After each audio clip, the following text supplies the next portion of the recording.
La lutte a commencé très vite avec la mort. Il fallait y aller doux avec elle, avec délicatesse, tact, doigté. Elle le cernait de tous côtés. Mais tout de même, il y avait encore un moyen de l'atteindre, lui. Ce n'était pas grand, cette ouverture par où communiquer avec lui, mais la vie était quand même en lui, à peine une écharde, mais une écharde quand même. Le cœur vibrait comme une corde de violon. Le cœur, pensions-nous, le cœur va s'arrêter.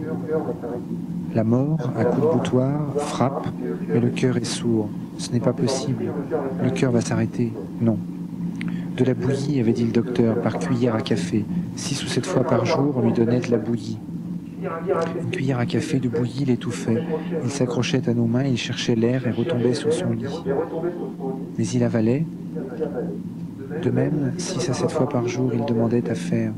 On le soulevait en le prenant par-dessous les genoux et sous les bras. Il devait peser entre 37 et 38 kilos. L'os, la peau, le foie, les intestins, la cervelle, le poumon, tout compris.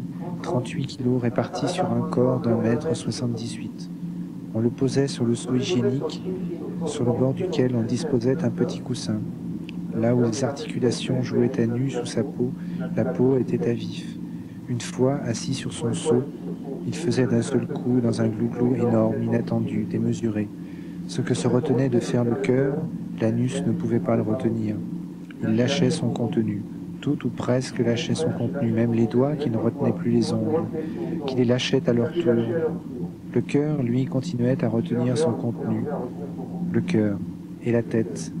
Hagarde mais sublime, seule, elle sortait de ce charnier, elle émergeait, se souvenait, racontait, reconnaissait, réclamait, parlait. La tête tenait au corps par le cou, comme d'habitude les têtes tiennent, mais ce cou était tellement réduit, on en faisait le tour d'une seule main, tellement desséché qu'on se demandait comment la vie y passait. Une cuillère à café de bouillie passait à grand-peine et le bouchait.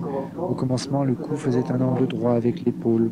En haut, le cou pénétrait à l'intérieur du squelette, il collait en haut des mâchoires, s'enroulait autour des ligaments comme un lierre. À travers, on voyait se dessiner les vertèbres, les carotides, les nerfs, le pharynx et passer le sang. La peau était devenue du papier à cigarette. Il faisait donc cette chose gluante, vert sombre, qui bouillonnait, merde que personne n'avait encore vue. Lorsqu'il l'avait faite, on le recouchait, il était anéanti, les yeux mi-clos longtemps. Pendant 17 jours, l'aspect de cette merde resta la même. Pendant 17 jours, l'aspect de cette merde resta la même.